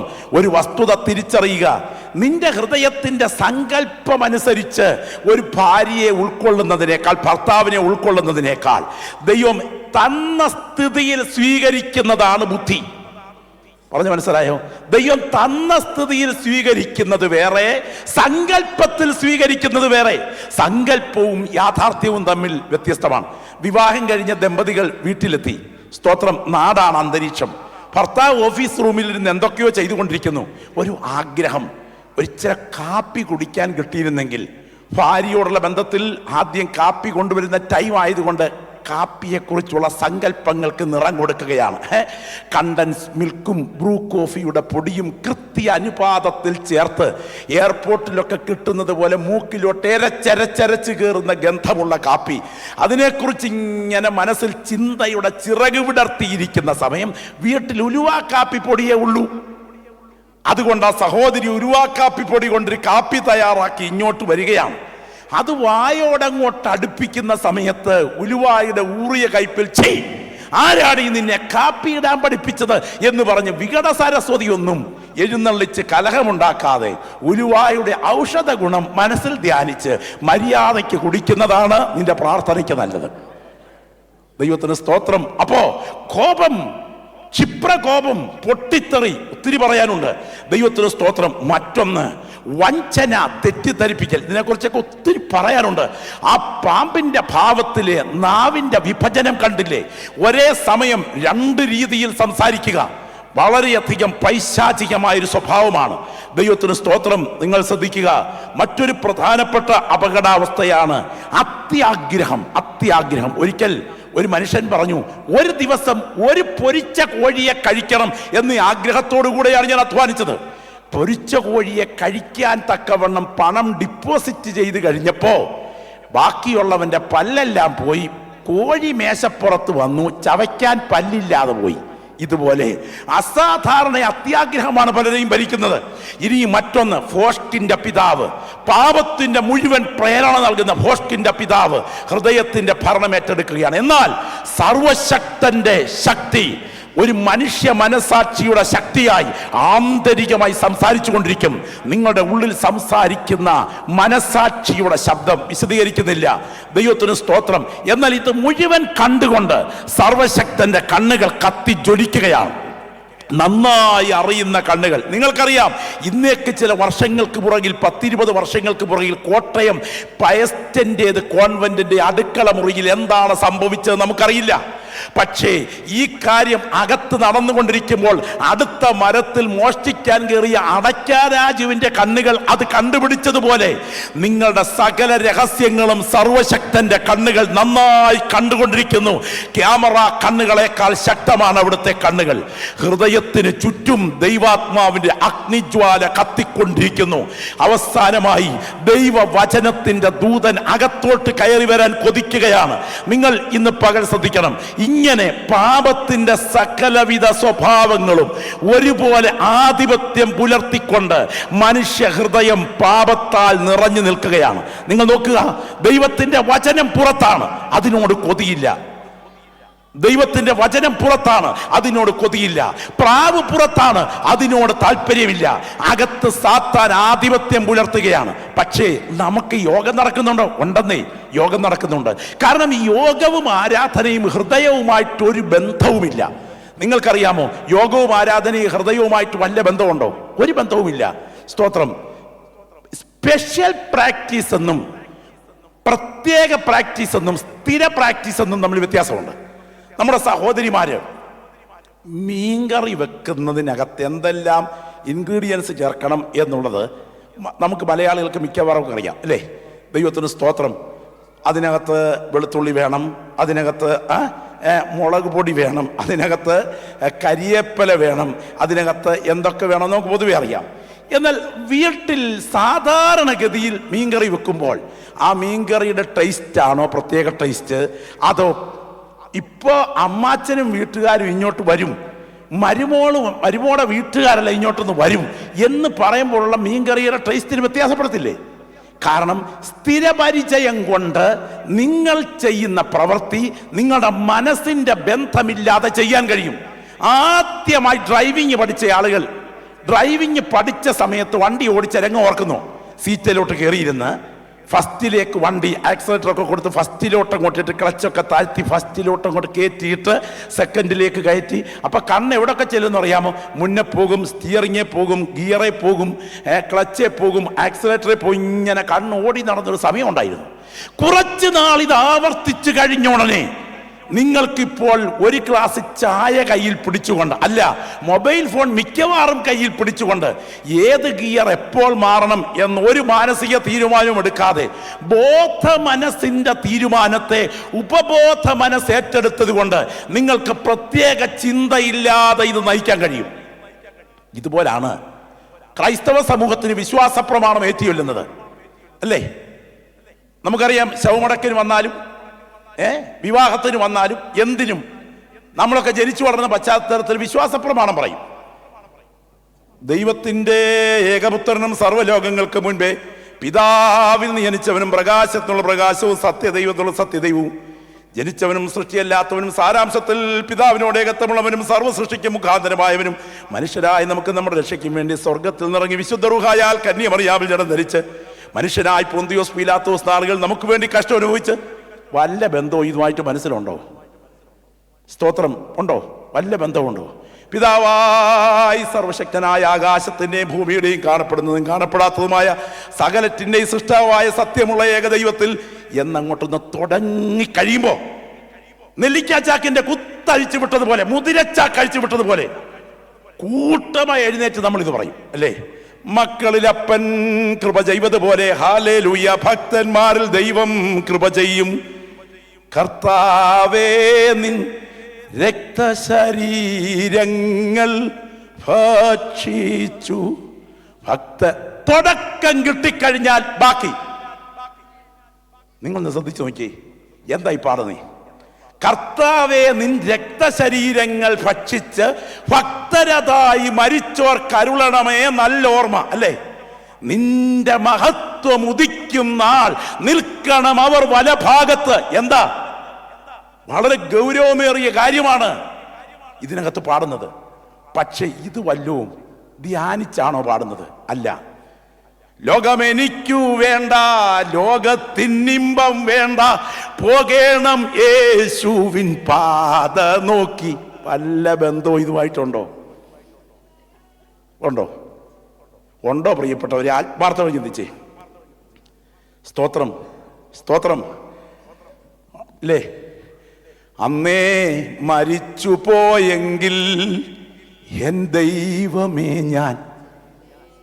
പിന്നെ ഇതുപോലെ അനുഗ്രഹിക്കപ്പെട്ട ഗായകരൊക്കെ വന്ന് പറ, ഒന്നുകൂടെ പറ, കൈ ഉയർത്തിക്കൊണ്ട് പറ എന്നൊക്കെ പറയാതെ ഇതൊന്നും ഉള്ളിൽ കയറില്ല. കാര്യമെന്നറിയാമോ? ഹൃദയത്തിന്റെ ആധിപത്യം ഉള്ളറയിൽ ഈ പാപ സ്വഭാവങ്ങൾ വഹിച്ചുകൊണ്ടിരിക്കുകയാണ്. ഗൗരവമായി തിരിച്ചറിയണം. കയ്യടി നന്നായിരുന്നു, ആൾ നിത്യതയിലെത്തിയില്ല എന്ന അപകടം വരാതിരിക്കത്തക്ക വിധം ഇന്ന് പകൽ മാനസാന്തരത്തിന്റെ പരിവർത്തനത്താൽ വീണ്ടും ജനനത്തിലേക്ക് എത്തിച്ചേർന്നിട്ടില്ലെങ്കിൽ നമ്മൾ അപകടത്തിന്റെ പാതയിലാണ്. ഇന്ന് പകൽ വീണ്ടും ജനിച്ച ദൈവമക്കളെ ഓർത്ത് ഞാൻ ദൈവത്തിന് സ്തോത്രം ചെയ്യുന്നു. പെന്തക്കോസ്ത് സമൂഹത്തിന്റെ ശാപമാണ് ഈ തലമുറയിൽ വീണ്ടും ജനിക്കാത്തവർ പരിചയം കൊണ്ട് സഭയിലാകുന്നത്. സ്തോത്രം. എന്നാൽ അങ്ങനെ ഇരിക്കുന്ന പ്രത്യേക സാഹചര്യത്തിലാണ് വീണ്ടും ജനനം. നിങ്ങളെ രണ്ടാമത്തെ ചിത്രത്തിലേക്ക് നോക്കിക്കേ. വീണ്ടും ജനനം എന്ന മഹത്തായ സംഭവം നടക്കുകയാണ്. ദൈവത്തിന്റെ പരിശുദ്ധാത്മാവാകുന്ന തങ്കപ്രാവ് പാപബോധം, നീതിബോധം, ന്യായവിധി ബോധം ഇവയാൽ അകത്തോട്ട് പറന്നു കയറുന്നു. ഊരിപ്പിടിച്ച വാളുമായി ദൈവത്തിന്റെ ദൂതൻ അഥവാ വചനം അകത്തേക്ക് ആധിപത്യം പുലർത്തുന്നു. അതോടുകൂടെ അകത്താധിപത്യം പുലർത്തിയ ദുരാഷ്മ ശക്തികൾ, പൈശാചിക വ്യാപാരങ്ങൾ, പാപത്തിന്റെ ആസക്തികൾ പുറത്തിയാടുന്നു. നിർജീവമായി കിടന്ന ഇരുണ്ട മനസാക്ഷി ആളിൽ പ്രകാശിച്ചിട്ട് ദൈവശബ്ദത്തിന്റെ പ്രതിധ്വനിയായി മാറുന്നു. ദൈവസ്നേഹത്തിന്റെ തീജ്വാലകൾ കത്തി ഉയരുന്നു. എന്റെ മുൻപിലിരിക്കുന്ന ദൈവമക്കളെ, വ്യക്തിപരമായി വീണ്ടും ജനനം പ്രാപിച്ചിട്ടില്ലെങ്കിൽ നീ എത്ര കൈയടിച്ചാലും പറുദീസ നിനക്ക് അവകാശമാകില്ല. ഇത് പകൽ വീണ്ടും ജനിച്ച ദൈവമക്കൾ കരങ്ങൾ ഉയർത്തി കർത്താവിന് ഒന്ന് സ്തോത്രം ചെയ്തിട്ട് പറയണം, വീണ്ടും ജനനം എൻ്റെ ജീവിതത്തിൽ പ്രാപിക്കാനിടയായത് ഭാഗ്യമാണ്. ഇന്ന് കരം ഉയർത്തിപ്പിടിച്ചേ. എല്ലാ ദൈവമക്കളും ശബ്ദം ഉയർത്തി വന്ന് പ്രാർത്ഥിച്ചിട്ട് ആത്മപരിശോധന ചെയ്തേ. ദൈവത്തിന് സ്തോത്രം. വീണ്ടും ജനനം പ്രാപിച്ചതാണോ? വീണ്ടും ജനനം പ്രാപിച്ചതാണോ കൂടെ പറപ്പേ? സ്തോത്രം. കേരളക്കരയിൽ ഇവിടെയുമൊക്കെ അറിയപ്പെടുന്ന ഒരു അനുഗ്രഹീതനായ കർത്തൃദാസൻ കോട്ടയത്ത് തിയോളജിക്കൽ സെമിനാരിയിൽ ദൈവവചനം പഠിച്ചുകൊണ്ടിരിക്കുന്ന സമയം അദ്ദേഹം അന്നൊരിക്കൽ കോട്ടയം പബ്ലിക് സ്റ്റേഡിയത്തിൽ നടന്ന കൺവെൻഷനിൽ വചനം കേൾക്കാൻ വന്നിരുന്നു. ബൈബിൾ സ്കൂളിൽ നിന്ന് വന്നതാണ്. പ്രസംഗം വീണ്ടും ജനനം എന്ന വിഷയത്തെക്കുറിച്ച് സംസാരിച്ചു കൊണ്ടിരിക്കുമ്പോൾ അദ്ദേഹം മുൻപോട്ട് വിളിച്ച സമയം കരഞ്ഞുകൊണ്ട് മുൻപോട്ട് വന്ന്, ദൈവത്തിന് സ്തോത്രം, റജി ശാസ്താംകോട്ട എന്നറിയപ്പെടുന്ന ആ ദൈവദാസൻ എൻ്റെ മുൻപിൽ രക്ഷാനിർണയത്തിന് തീരുമാനമെടുത്ത രംഗങ്ങൾ ഓർക്കുന്നു. തലച്ചോറിന്റെ അംഗീകാരമല്ല വീണ്ടും ജനനം, വേദവാക്യങ്ങളുടെ മനപ്പാടമല്ല വീണ്ടും ജനനം, ജീവിതത്തിൽ സംഭവിക്കുന്ന വൈകാരിക വിക്ഷോഭമല്ല വീണ്ടും ജനനം, ആത്മീയതയോടുള്ള ഒരു പ്രതിബദ്ധതയല്ല വീണ്ടും ജനനം. ദൈവവചനമെന്ന കെടാത്ത ബീജം ഹൃദയത്തിന്റെ ഉള്ളിൽ വ്യാപരിക്കുമ്പോൾ പരിശുദ്ധാത്മ റൂഹ അതിന്മേൽ അധിവസിച്ചിറങ്ങുന്ന സമയം അനുതാപമുള്ള ഹൃദയത്തിൽ നടക്കുന്ന ആന്തരിക ജനന പ്രക്രിയയാണ് വീണ്ടും ജനനം. ഞാൻ ചോദിക്കട്ടെ, ഈ ജനനം സംഭവിക്കുമ്പോൾ ആദ്യം സംഭവിക്കുന്ന ബോധ്യം ഏത് ബോധ്യമാണെന്നറിയാമോ? അകത്തോട്ട് കയറി വരുന്ന ദൂതന്റെ കയ്യിൽ ഇരിക്കുന്ന ഒരു സാധനം നിങ്ങൾ ശ്രദ്ധിക്കണം. അകത്തോട്ട് കയറി വരുന്ന ദൂതന്റെ കയ്യിൽ ഒരു സാധനം ഇരിപ്പുണ്ട്. എന്താ? ഒന്ന് ശ്രദ്ധിച്ചു നോക്കി. എന്താ ഇടത്തെ കയ്യിലിരിക്കുന്നത്? ഒന്ന് ശബ്ദം ഉയർത്തി പറ. എന്താ? തലയോട്ടി. ദൈവത്തിന് സ്തോത്രം.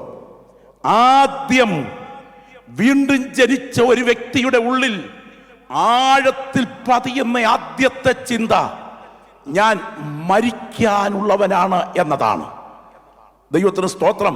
നിങ്ങൾ ഈ ഒന്നാമത്തെ മുഖത്തേക്ക് നോക്ക്. ആ മുഖം ക്രൂരമാണ്, ആ മുഖത്തിൽ ചൈതന്യമില്ല. എന്നാൽ രണ്ടാമത്തെ മുഖത്തേക്ക് നോക്ക്, ആ മുഖം നനയുന്ന കണ്ണുകൾ പോലെയാണ്. പക്ഷേ മറക്കരുത്, മൂന്നാമത്തെ മുഖത്തേക്ക് നോക്ക്, ആ കണ്ണുകൾ കനിഞ്ഞു നിൽക്കുകയാണ്. എന്നാൽ പൈശാചിക ശക്തിയുടെ പ്രതിനിധി പുറകോട്ട് നോക്കിക്കൊണ്ടാണ് ഇറങ്ങിയിട്ടുള്ളത്. ഞാൻ തിരിച്ചു വരും എന്ന ബോധ്യത്തോടെയാണ് അവൻ പുറത്തേക്ക് ഇറങ്ങിയിട്ടുള്ളത്. എന്നാൽ ഒടുവിൽ അവൻ കർത്താവിനോടുകൂടെ ക്രൂശിക്കപ്പെട്ട അവസ്ഥയിൽ എത്തിച്ചേരുന്നതോടെ പരിശുദ്ധാത്മറൂഹ അവന്റെ ഹൃദയത്തിന്റെ ആധിപത്യം ഏറ്റെടുക്കുമ്പോൾ, ദൈവത്തിന്റെ വചനം അവന്റെ ഹൃദയത്തോട് ഏറ്റവും അടുത്ത് നിൽക്കുമ്പോൾ, അവന്റെ സ്ഥിതി ആലയത്തോട് ഏറ്റവും അടുത്താണ്. സഭയും അവനുമായിട്ടുള്ള ബന്ധം ഗാഠമാകുകയാണ്. വീണ്ടും ജനിച്ച ദൈവപൈതൽ വചനപ്രകാരം സഭയുമായി ഗാഠബന്ധത്തിലാകുന്നു. അവൻ ക്രിസ്തുവിന്റെ സ്വഭാവം ഉള്ളിലേക്ക് അതുപോലെ ആധിപത്യം പുലർത്തുകയാണ്. പത്രോസിനെ കരയിപ്പിച്ച കോഴി അവിടെ നിൽപ്പുണ്ട്. യേശുവിനെ ഒറ്റിക്കൊടുത്തപ്പോൾ അവരുടെ ചൂതുകളി ഉപകരണങ്ങൾ അവിടെയുണ്ട്. 30 വെള്ളിക്കാശിന് നാഥരെ വിറ്റ പണസഞ്ചി അവിടെയുണ്ട്. യേശുവിനെ അടിച്ച തോൽ, അതെ, അടിക്കുവാൻ ഉപയോഗിച്ച ചാട്ടവാർ അവിടെയുണ്ട്. അവന്റെ തലയിൽ വെച്ച മുൾമുടി അവിടെയുണ്ട്. എന്തിന്? അവന്റെ വസ്ത്രം കീറിയ രംഗം അവിടെയുണ്ട്. ഇതെല്ലാം വീണ്ടും ജനിച്ച ഒരു ഭക്തന് പ്രതീക്ഷിക്കാം. ഇന്ന് പകൽ എന്ത് സംഭവിച്ചാലും എന്റെ മരണം വരെ ഞാൻ കൃപയിൽ നിൽക്കുമെന്ന് പറയത്തക്ക വിധം അകത്ത് വ്യാപരിക്കുന്ന ദർശനം അനുഭവിക്കുന്ന ദൈവമക്കൾക്കായി ഞാൻ ദൈവത്തിന് സ്തോത്രം ചെയ്യുകയാണ്. ഒരു ഭക്തന്റെ വീണ്ടും ജനനത്തിലൂടെ അവൻ ക്രിസ്തുവിന്റെ ആധിപത്യത്തിലായിത്തീരുന്നു. തീർന്നില്ല, അതേ തുടർന്ന് പരിശുദ്ധാത്മ സ്നാനത്തിനായിട്ടുള്ള കാത്തിരിപ്പാണ്. ആത്മാവിന്റെ ഫലങ്ങൾ അവനിൽ നിറയുന്നു. നോക്കൂ, അവന്റെ ഉള്ളിൽ ആത്മഫലങ്ങൾ വ്യാപരിക്കുന്നു. ദൈവത്തിന് സ്തോത്രം. പൈശാചിക ശക്തികൾ ലജ്ജിച്ച് തലതാഴ്ത്തുന്നു. ദൈവത്തിന്റെ ദൂതൻ സന്തോഷിക്കുന്നു. ക്രൂശ് അവന്റെ ഹൃദയത്തിന്റെ പ്രമാണ ആധിപത്യം പുലർത്തിയിരിക്കുന്നു. അപ്പോൾ തന്നെ അവനിൽ പിന്മാറ്റം ആരംഭിക്കുകയാണ്. പിന്മാറ്റം ആരംഭിക്കുന്നതോടുകൂടെ ഉള്ളറയിൽ മുറിവ് ആരംഭിക്കുന്നു. ഒരിക്കൽ പുറത്തു പോയത് ഒരു ദുരാത്മശക്തിയാണ്. എന്നാൽ നിങ്ങൾ ചിന്തിക്കുക, തിരിച്ച് കയറാൻ ശ്രമിക്കുന്നത് ഒന്നല്ല, 7 ദുരാത്മ. ആ ചിത്രത്തിൽ നിങ്ങൾ കണ്ടാൽ 7 ദുരാത്മ ശക്തികൾ ഒരുപോലെ ആ വ്യക്തിയിലേക്ക് മടങ്ങി വരികയാണ്. ദൈവത്തിന് സ്തോത്രം. വീണ്ടും തന്നിലും ബലമേറിയ ദുരാത്മാക്കളുമായി ആധിപത്യം പുലർത്തുന്നതോടുകൂടെ പിന്മാറ്റക്കാരന്റെ ഹൃദയനില ഏറ്റവും അപകടകരമാകുന്നു. ദൈവത്തിന് സ്തോത്രം. ഈ നിലയിൽ ആത്മീക അഭിനയത്തിൽ മുൻപോട്ടു പോകുന്ന ഒരാളിൻ്റെ മുൻപിൽ മരണം എത്തിച്ചേരുകയാണ്. 2 മരണങ്ങൾ ഞാൻ നിങ്ങളെ മുൻപിൽ വെച്ചുകൊണ്ട് അവസാനിപ്പിക്കും. നിങ്ങൾ ആ ചിത്രത്തിലേക്ക് നോക്കണം. മരണം തൊട്ടു മുൻപിൽ എത്തിച്ചേരുകയാണ്. സ്തോത്രം. ആ മുഖഭാവം കണ്ടില്ലേ? കട്ടിൽ കിടക്കുന്ന ആളിന്റെ മുഖഭാവം എത്ര വികൃതമാണ് ആ മുഖഭാവം. എന്നാൽ ഒരു ഭക്തൻ ഈ പോരാട്ടങ്ങൾക്ക് നടുവിൽ കണ്ടോ, മദ്യപാത്രം കയ്യിൽ പിടിച്ചുകൊണ്ട് അവന്റെ ഹൃദയതലത്തിന്റെ വാതുക്കൽ ഒരുവൻ മുട്ടി വിളിക്കാൻ ശ്രമിക്കുന്നു. അതിശക്തമായ പോരാട്ടം അവൻ അനുഭവിക്കുന്നു. ആ പോരാട്ടത്തിന്റെ തീവ്രതയ്ക്കകത്ത് അവന്റെ കണ്ണുകൾ ദൂരെ എവിടെയോ ഉറച്ചു നിൽക്കുന്നു. അവന്റെ ഉള്ളു പറയുകയാണ്, സ്തോത്രം, യേശുവിൻ പിൻപേ പോകാനുറച്ചു. ഒന്ന് പാടാമോ? യേശുവിൻ പിൻപേ പോകാനുറച്ചു, യേശുവിൻ പിൻപേ പോകാനുറച്ചു, പിന്മാറാതെ ഞാൻ ലോകമെൻ പിൻപിൽ ക്രൂശന്റെ മുൻപിൽ, ലോകമെൻ പിൻപിൽ ക്രൂശന്റെ മുൻപിൽ, ലോകമെൻ പിൻപിൽ ക്രൂശന്റെ മുൻപിൽ, പിന്മാറാതെ ഞാൻ പിന്മാറാതെ. അവന്റെ മരണസമയം അടുത്തു. ആരുടെ? ഈ ഭക്തന്റെ മരണസമയം അടുത്തു. നമ്മളൊക്കെ ഇവിടെ ഇരുന്ന് സ്തോത്രം പറഞ്ഞുകൊണ്ടിരിക്കുമ്പോൾ നമ്മുടെ മനസ്സിനകത്തെ ധാരണ, അടുത്ത കാലത്തെങ്ങും നമ്മൾ ഇവിടുന്ന് പോകുകയല്ലെന്നാണ്. അല്ലേ? ദൈവത്തിന് സ്തോത്രം. അടുത്ത കാലത്തെങ്ങും പോകുകയില്ല. നിങ്ങൾക്കറിയാമോ, മഹാഭാരത കഥകളിൽ ശ്രദ്ധേയമായൊരു താത്വിക കഥയുണ്ട്. ആ കഥ യുധിഷ്ഠിരൻ സഹോദരങ്ങളെ വനവാസ സമയത്ത് വെള്ളത്തിന് പറഞ്ഞു വിട്ടതാണ് കഥ. സ്തോത്രം. ഒരാൾ ചെന്ന് വെള്ളം കോരി വായോടടുപ്പിച്ച് കുടിക്കാൻ അങ്ങോട്ട് തുടങ്ങുന്ന സമയം ഒരു അശരീരി ശബ്ദം മുഴങ്ങി. ചോദിക്കുന്ന ചോദ്യത്തിന് ഉത്തരം തരാതെ വെള്ളം കുടിക്കരുത്, മരണമുറപ്പാകും. പക്ഷെ കുടിച്ചു പോയി ആൾ മരിച്ചു വീണു. ആ കഥയ്ക്കകത്ത് 1, 2, 3, 4 മരണം തുടരുകയാണ്. അവസാനം പറഞ്ഞു വിട്ടയാൾ തന്നെ അവിടെ എത്തി. വെള്ളം കുടിക്കാൻ തുടങ്ങിയപ്പോൾ ചോദ്യം ഉയർന്നു. ചോദിക്കുന്ന ചോദ്യത്തിന് ഉത്തരം തരാതെ വെള്ളം കുടിക്കരുത്. ഈ സമയം അസാധാരണമായ ദാഹം മാറ്റിവെച്ചുകൊണ്ട് യുധിഷ്ഠിരൻ ചോദ്യത്തിന് ഉത്തരം കൊടുക്കുകയാണ്. കഥ എന്താണെന്നറിയാമോ? ആദ്യം ചോദിച്ച കഥ പറയാം. ലോകത്തിലേക്കും ഏറ്റവും വലിയ അത്ഭുതം ഏതാണ്? ആ സമയത്ത് യുധിഷ്ഠിരൻ കൊടുത്ത ഭാരതീയ തത്വചിന്തകളിൽ ഏറ്റവും പ്രധാനപ്പെട്ട ഒരു മറുപടിയുണ്ട്. ആ മറുപടി ഇതാണ്: ഇടത്തും വലത്തുമുള്ളവർ മരിച്ചു മാറിയാലും ഞാൻ മാത്രം ചിരഞ്ജീവിയായിട്ട് ഇവിടെ തുടരും എന്ന് മനുഷ്യൻ ധരിക്കുന്ന മിഥ്യാബോധമാണ് ഏറ്റവും വലിയ അത്ഭുതം. സ്തോത്രം.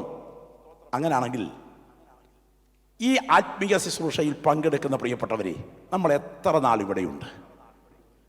അല്ല, നിങ്ങൾ ആത്മാർത്ഥമായി ചിന്തിച്ചു നോക്കി. പടുക്കളെന്നു പേരെടുത്ത പൂർവിക പ്രമാണികൾ കൊടുക്കമെന്തു സംഭവിച്ചു കേട്ടുകേൾവിയില്ലയോ? പഠിച്ച വിദ്യ ഒന്നുമേ ഫലപ്പെടാതെ ദേഹിയെ പിരിഞ്ഞു പഞ്ചഭൂതമായി അഴുകിമാറി ജഡം ക്രമാൻ. ഒരിക്കൽ ഈ ജഗത്തെയും ജഡത്തെയും പിരിഞ്ഞ് നാം തിരിക്കണം. വിസമ്മതങ്ങൾ ഒന്നുമേ ഫലപ്പെടാ. ഏത് സമയത്തും ക്ഷണിക്കാത്ത അതിഥിയെപ്പോലെ മരണം കൺമുൻപിലെത്തും.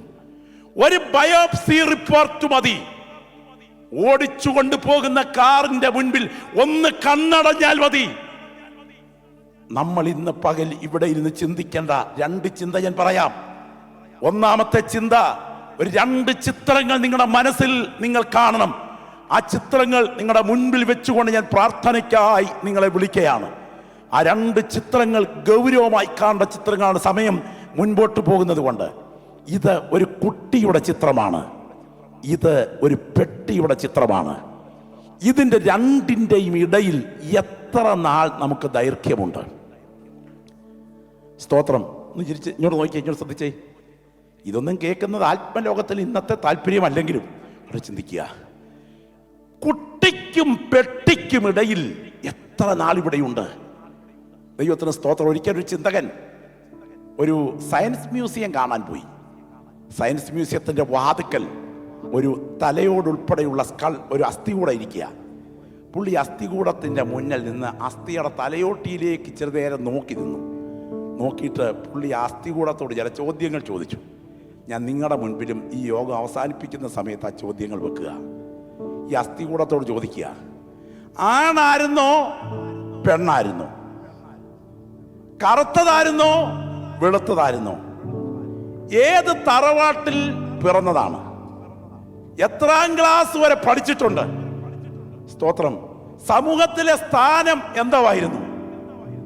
ഈ ഗതിയാകാൻ എന്താ കാരണം? ഇന്ന് നമ്മൾ ചിരിച്ചുകൊണ്ടിരിക്കുന്ന സമയത്ത് നമ്മൾ ചിന്തിക്കണം. എന്നിട്ട് ഈ അസ്ഥികൂടത്തെ നോക്കി ഇദ്ദേഹം ഒരു പാട്ടുപാടി: തിലകം ചാർത്തിച്ചീകിയും അഴകായി പലനാൾ പോറ്റിയ പുണ്യ ശിരസേ. പണ്ടത്തെ ഒരുക്കത്തിലെ പ്രധാന ഭാഗമാണ് തിലകം ചാർത്തി ചീകിയും അഴകായി പലനാൾ പോറ്റിയ പുണ്യ ശിരസേ. അടുത്ത പ്രയോഗം: ഉലകം വെല്ലാൻ ഉയറിയ നീയേ വിലപിടിയാതൊരു തലയോടായോ. എൻ്റെ മുൻപിൽ നീ വചനം കേട്ടുകൊണ്ടിരിക്കുമ്പോൾ കൃപയാൽ നമ്മൾ ഈ അഭിനയ രംഗത്ത് എത്തിച്ചേർന്നതാണ്. ഇത് വേഗം തീരും, അല്ലേ? എത്ര നാളുണ്ട് ഈ ആയുസ്? സ്തോത്രം. നമ്മളെപ്പോലെ തന്നെ കടന്നുപോയ പലരും പറയുന്നു ഇതുപോലെ. ഞാൻ എൻ്റെ ചെറുപ്പ സമയത്ത് പഠിച്ചിട്ടുള്ളൊരു പാഠം ഓർക്കുന്നു. ഒരു ജീവിതത്തെ മുഴുവൻ വിലയിരുത്തുകയാണ്. ചോരക്കുടം പോലൊരു കൊച്ചു കുഞ്ഞ് മലമൂത്ര വിസർജ്യാദികൾ അണിഞ്ഞുകൊണ്ട് പഴം തുണി കീറ്റ് ധരിച്ച് പാളയ്ക്കകത്ത് രംഗത്ത് വരുന്നതാദ്യം. നിങ്ങൾ പറയും പാളയ്ക്കകത്തല്ല, പ്ലാസ്റ്റിക് പൊതിഞ്ഞ് ലേബർ റൂമിൽ നിന്ന് വന്നതാ. അങ്ങനെ ഇങ്ങോട്ട് വരുന്നു. പന്തും പടവും പമ്പരവും കറക്കി കളിച്ച് ചാടി കളിയോടി ആടി വരുന്നിതാ ഒരു കൊച്ചു പയ്യൻ. അത്രയും ഒത്തിരി ഇല്ലെങ്കിൽ കുറച്ചു പേരുണ്ട്. മൂന്നാമത്തേത് മുഖവും മിനുക്കി തലയും മിനുക്കി ബനിയൻ ബനാറീസ് 703 ചുണ്ടിൽ സിഗരറ്റ് പുകച്ചുകൊണ്ട് പമ്പര വിട്ടി പുറപ്പെടും. പിന്നെ അതാണ് തൊട്ടാ പൊട്ടുന്ന പ്രായം. പാവാട ജാക്കറ്റ് പട്ടുസാരി കാപ്പും ധരിച്ചൊരു ഭാര്യ മുൻപിൽ പെങ്കോന്നനേവൻ പുറകെ ഈ വണ്ണം കാൺമാൻ ബൃഹത്താന്ത വിശേഷവേഷം. കല്യാണം കഴിച്ചിറങ്ങി വരുന്ന രംഗം. ഒടുവിലത്തെ ഒരു രംഗമുണ്ട് കേട്ടോ. സ്തോത്രം. കൈകാൽ കെട്ടിക്കണം പെണ്ണിനെ, ഇങ്ങനെ ആയാൽ പോരാ, പിടിച്ചാട്ടു ചിട്ടി കേട്ടോ. ഭർത്താവിനോട് ഭാര്യ പറയുക, പോടി അവൾ പഠിക്കട്ടെ, നിനക്കെന്തറിയാം കുടുംബകലഹം ബഹുവിശേഷം. അവസാനം വരുന്നു, കൈകാൽ പുളക്കുന്നു, പുറം കഴയ്ക്കുന്നു, അടുത്തുതൻ മക്കൾ തിരുമ്മിടുന്നു. കാർപ്പാസ ബീജാതി ബലാ സുഗന്ധം എന്ന് പറഞ്ഞാൽ അച്ചായൻ ആയുർവേദ മരുന്നൊക്കെ കൊണ്ട് കുഴച്ചു കൊടുത്ത് പുള്ളിക്ക് മരപ്പും പെരുപ്പും തരിപ്പും ഒക്കെ തുടങ്ങുന്ന ഒരു പ്രായം. സ്തോത്രം. ഒടുവിലത്തെ രംഗമുണ്ട്. വൈദ്യൻ വരുന്നു, വലി വേറിടുന്നു, അയ്യോ വിളിക്കുന്നു വീടടങ്കം, കസ്തൂരി തേടുന്നു, താഴെ കിടത്തുന്നു, ഇസ്തം സമസ്തം നരനാടകാംഗം തീർന്നു. എന്നാൽ പ്രത്യാശ നിറഞ്ഞ ദൈവമക്കൾക്ക് തീർന്നിട്ടില്ല.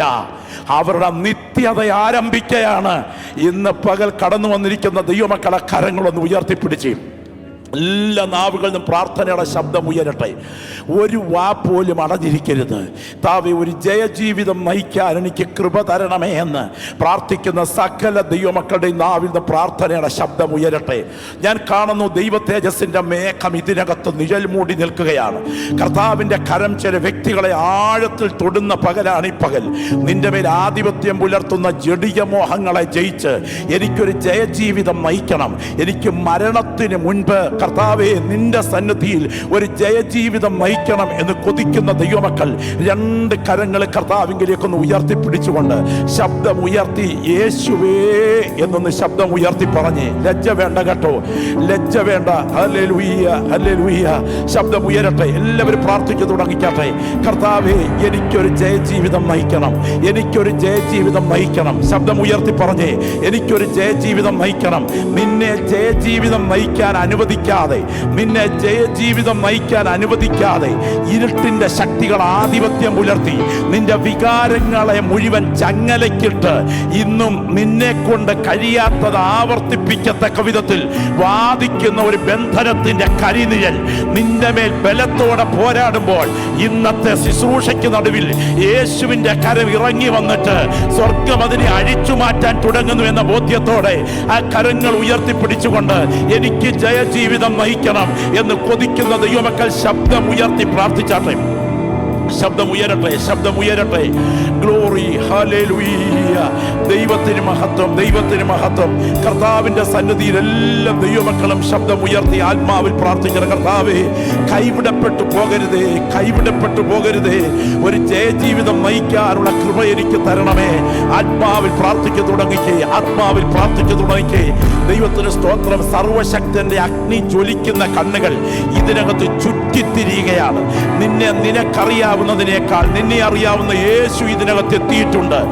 നിയന്ത്രിക്കാൻ കഴിയാത്ത വിധത്തിൽ പാപ സ്വഭാവങ്ങൾ ആധിപത്യം പുലർത്തി ആത്മീയത കേവലം അഭിനയമാക്കി പോകുന്ന ഈ തലമുറയ്ക്ക് നടുവിൽ കരഞ്ഞ് പാപത്തിന്മേൽ ജയമെടുക്കുന്ന ഒരു ജയജീവിതം നയിപ്പാനുള്ള ദൈവശക്തി എൻ്റെ മേൽ പകരണമേ എന്ന് കൊതിക്കുന്ന സകല ദൈവമക്കളും ഇരിക്കുന്ന ഇരിപ്പിൽ രണ്ട് കരങ്ങളും ഉയർത്തിപ്പിടിച്ചുകൊണ്ട് ശബ്ദം ഉയർത്തി പ്രാർത്ഥിച്ചു തുടങ്ങി.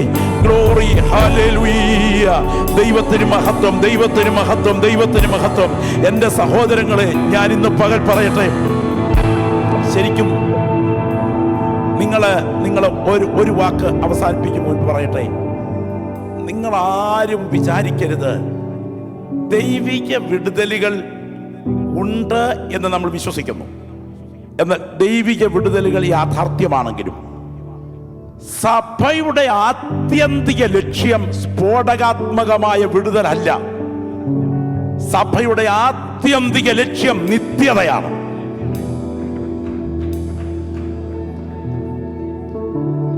ഇവിടെ നിന്ന് ആരാധിക്കുന്ന നിങ്ങൾ തേജസ്സിന്റെ മഹത്വ ശരീരത്തിൽ യേശുവിനോടൊപ്പം വാഴുന്ന ദിവസങ്ങൾ യാഥാർത്ഥ്യമാണ് എന്ന് വിശ്വസിക്കുന്നുണ്ടെങ്കിൽ കരങ്ങളൊന്ന് ഉയർത്തി സ്തോത്രം പറഞ്ഞേ. നിങ്ങൾ വളരെ ഗൗരവമായി ചിന്തിക്കണം. ഞാൻ അതിൻ്റെ വിശദീകരണങ്ങൾ പറയാൻ തക്കവണ്ണം എനിക്ക് സമയം അനുവദിക്കുന്നില്ല.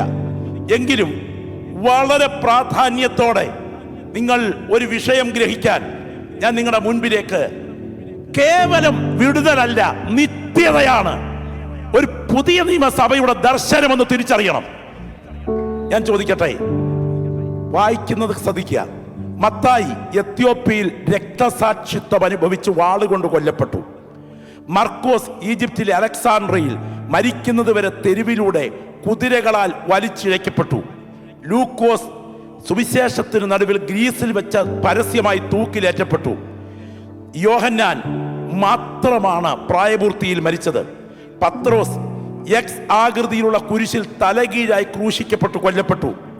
യാക്കോബ് യെരുശലേമിലെ ദേവാലയത്തിന് മുകളിൽ നിന്ന് താഴേക്ക് വലിച്ചെറിയപ്പെട്ടതിന് ശേഷം ശത്രുക്കൾ അദ്ദേഹത്തെ ഗദ കൊണ്ട് അടിച്ചു കൊന്നു.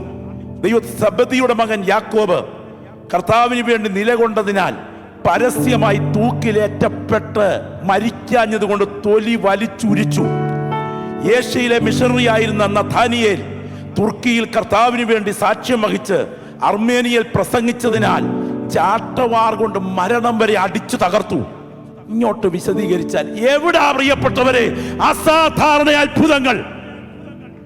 അസാധാരണ അത്ഭുതം ഞാൻ നിഷേധിക്കുന്നില്ല. എന്നാൽ ഭക്തന്റെ ലക്ഷ്യം മരിച്ചാലും ജീവിച്ചാലും എനിക്ക് നിത്യതയാണ് വലുത്.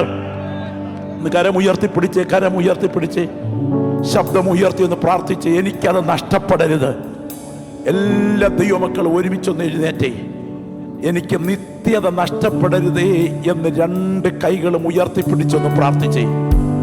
എല്ലാ ദൈവമക്കളുടെയും നാവിൽ നിന്ന് പ്രാർത്ഥനയുടെ ശബ്ദം ഉയരട്ടെ. ആ കരങ്ങളൊന്ന് ഉയർത്തിപ്പിടിച്ച് പ്രാർത്ഥിച്ച്, കർത്താവേ എനിക്ക് നിത്യത നഷ്ടപ്പെടരുത്. ശബ്ദം ഉയരട്ടെ. നിങ്ങളുടെ വായിൽ നിന്ന് ആ ശബ്ദമൊന്ന് പുറത്തേക്കൊന്ന് വരട്ടെ.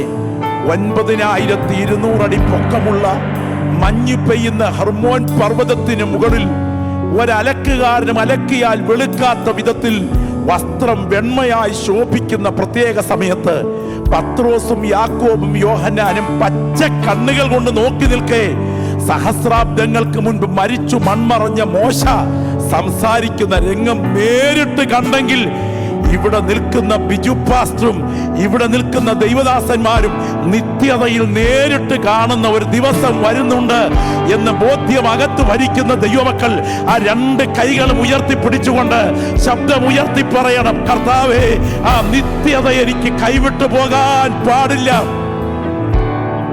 നമുക്കൊന്ന് ചേർന്ന് പാടാം. യേശുവിൻ പിൻപേ പോകാൻ ഉറച്ചു, യേശുവിൻ പിൻപേ പോകാൻ ഉറച്ചു, പിന്മാറാതെ ഞാൻ മാറാതെ. ഡോക്ടർ ബ്ലസൻ മേമനെ പാടുന്ന സമയം, ഒരു ജയ ജീവിതം നയിപ്പാനുള്ള കൃപ എനിക്ക് തരണമേ കർത്താവേ. ആ രണ്ട് കൈകളും കർത്താവിന്റെ സന്നിധിയിലൊന്ന് ഉയർത്തിപ്പിടിച്ചുകൊണ്ട് പറഞ്ഞേ, ഒരു ജയ ജീവിതം നയിപ്പാനുള്ള കൃപ എനിക്ക് തരണമേ. പാപത്തിന്റെ ജഡ സ്വഭാവങ്ങളെ ജയിപ്പാനുള്ള ദൈവകൃപ എനിക്ക് തരണമേ. എല്ലാവരും ചേർന്ന് പാടുമ്പോൾ ഒന്നിച്ചു പാടാം.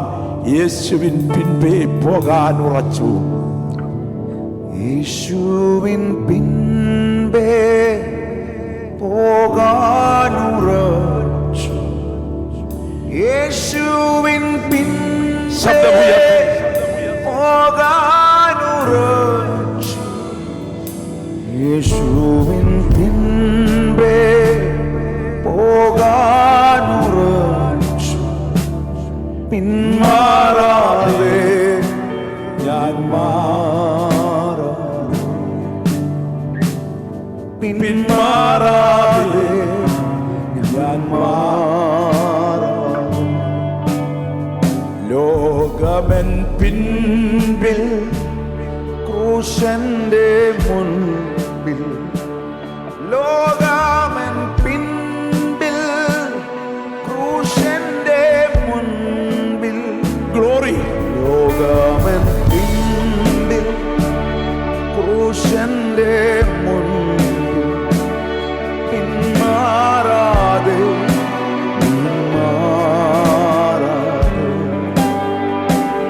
പിന്മാറാതെ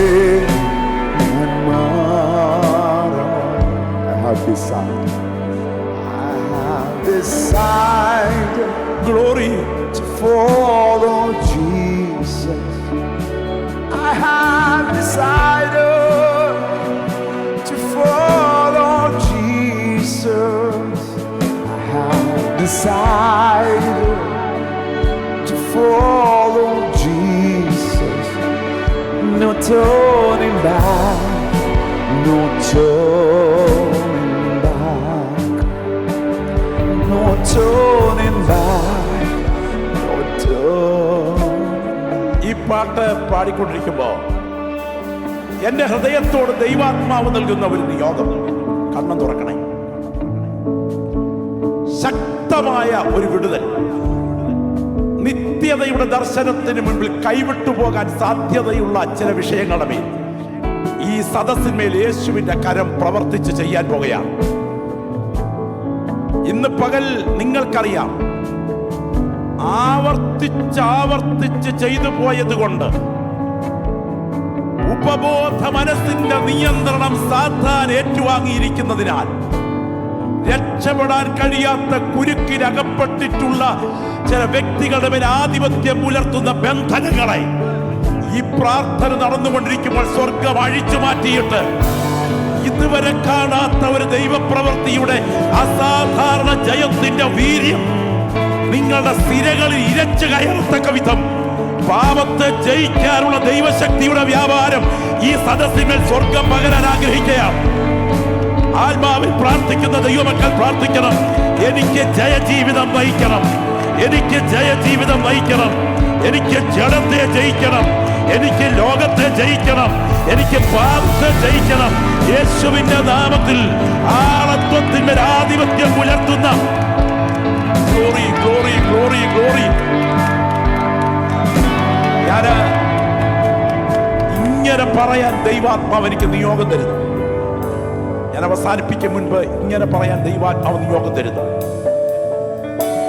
പലപ്പോഴും മുന്നറിയിപ്പുകൾ മുഴങ്ങിയിട്ടും അനുതപിച്ചു മടങ്ങി വരാൻ കഴിയാതിരുന്നാൽ കൈപ്പോടെ കരഞ്ഞുകൊണ്ട് മടങ്ങി വരത്തക്ക ചില രംഗങ്ങൾ ദൈവം ഒരുക്കുന്നതിന് മുൻപ് ഈ മീറ്റിംഗ് മടങ്ങി വരവിന്റെ പകലാകട്ടെ എന്ന് ദൈവാത്മാവ് ആവശ്യപ്പെടുകയാണ്. ഒരിക്കൽ ഏക മകന്റെ മരണം ഡൈനിങ് ടേബിളിൽ നിന്ന് തെന്നി വീണതായിരുന്നു. എന്റെ ആ സുഹൃത്ത് കുഞ്ഞിന്റെ ശവമടക്ക് കഴിഞ്ഞ് വീട്ടിലേക്ക് വന്ന് മുറിക്കകത്തോട്ട് കയറിയിട്ട് അലറിക്കരഞ്ഞുകൊണ്ട് കവിണം വിട്ടു പറഞ്ഞു, ദൈവമേ, ഈ ക്രൂരത എന്തുകൊണ്ട് നീ ചെയ്തു? കരഞ്ഞുറങ്ങി അദ്ദേഹം എഴുന്നേറ്റ് വന്നപ്പോൾ തന്റെ സ്നേഹിതനോട് പറഞ്ഞൊരു ദർശനം പറഞ്ഞു. യേശു എന്നോട് നേരിട്ട് സംസാരിച്ചു. മോനെ, 12ാമത്തെ വയസ്സിൽ നീ തീരുമാനമെടുത്തു ഒരു മിഷണറി ദൗത്യത്തിനായി. 15ാമത്തെ വയസ്സിൽ നീ എന്റെ കൈകളിൽ നിന്ന് പോയി. 18ാമത്തെ വയസ്സിൽ നീ ഒരു കവിതാവായി മാറി. 24ാമത്തെ വയസ്സിൽ നീ ഒരു ബാങ്കിൽ ജോലി ചെയ്ത പെൺകുട്ടിയെ വിവാഹം കഴിച്ചു, എന്റെ ആലോചന ചോദിക്കാതെ. പലപ്പോഴും ഞാൻ നിന്നെ വിളിച്ചു ആദ്യ പ്രതിഷ്ഠയിലേക്ക്. ഒടുവിൽ നിന്റെ വീട്ടിലെ ഏറ്റവും വിലയേറിയതിനെ എന്റെ അടുക്കലേക്ക് തിരിച്ചു പിടിച്ചുകൊണ്ട് ആദ്യ പ്രതിഷ്ഠയിലേക്ക് ഞാൻ നിന്നെ വിളിക്കുകയാണ്. ഈ ദൂത് ഇന്ന് പകൽ മുഴങ്ങിക്കൊണ്ടിരിക്കുമ്പോൾ ഒരു ജയജീവിതത്തിനായി ഞാൻ എന്നെ സമർപ്പിക്കുന്നു. എനിക്കൊരു ജയജീവിതം നയിക്കണം പാസ്റ്ററേ. കൈപ്പോടെ കരഞ്ഞുകൊണ്ട് മടങ്ങി വരുവാനല്ല, ഇന്നത്തെ ദൂതിന് മുമ്പിൽ ഹൃദയം തകർന്ന് മടങ്ങി വരാൻ ഞാൻ എന്നെ സമർപ്പിക്കുന്നത് പറയാൻ ആഗ്രഹിക്കുന്നവർ മാത്രം ആ വലത് കരം ഉയർത്തിപ്പിടിച്ചാട്ടെ. ഇന്ന് പകലത്തെ ദൂതിന് മുൻപിൽ എനിക്കൊരു ജയജീവിതം നയിക്കണം. പാപത്തിനെതിരെ, ലോകത്തിനെതിരെ, ജഡാസക്തികൾക്കെതിരെ, അശുദ്ധിക്കെതിരെ എനിക്കൊരു ജയജീവിതം നയിക്കണം. ആ കൊതിക്കുന്ന പ്രിയപ്പെട്ടവരുടെ കരങ്ങൾ ഉയർന്നു നിൽക്കുമ്പോൾ ഞാൻ നിങ്ങൾക്ക് വേണ്ടി ആത്മാവിൽ പ്രാർത്ഥിക്കാൻ പോകുകയാണ്. ഇലക്ട്രിക് ഷോക്ക് വ്യാപരിക്കുന്നത് പോലെ നിങ്ങൾ പ്രാർത്ഥിച്ചുകൊണ്ട് നിൽക്കുമ്പോൾ നിങ്ങളുടെ ശരീരത്തിന്റെ കോശങ്ങളുടെ മേൽ എന്റെ ദൈവത്തിന്റെ വിടുതലിന്റെ കരം ബലത്തോടെ വ്യാപരിക്കുകയാണ്. സ്വർഗത്തിനും ഭൂമിക്കും നാഥനായ നസ്രയനായ യേശുവിന്റെ അധികാരമുള്ള നാമത്തിൽ ഈ ഉയർന്നു നിൽക്കുന്ന കരങ്ങളുടെ മേൽ തേജസ്സിന്റെ ദ്രവത്വമില്ലാത്ത കരം ആത്മാവിൽ ഇറങ്ങി പിടിക്കട്ടെ. ഇതുവരെ കണ്ടിട്ടില്ലാത്ത ഒരു ജയജീവിതത്തിന്റെ ത്വര ഈ സ്ഥിരകളുടെ മേൽ വ്യാപരിക്കട്ടെ. ആധിപത്യം പുലർത്തുന്ന പാപബന്ധനങ്ങൾ യേശുവിന്റെ നാമത്തിൽ ഈ ഉയർന്ന ശരീരങ്ങളിൽ നിന്നും ആത്മാവിൽ അഴിയട്ടെ. രക്തത്താൽ ഞങ്ങൾ അവരെ മുദ്ര വയ്ക്കുകയാണ് യേശുവിൻ നാമത്തിൽ തന്നെ.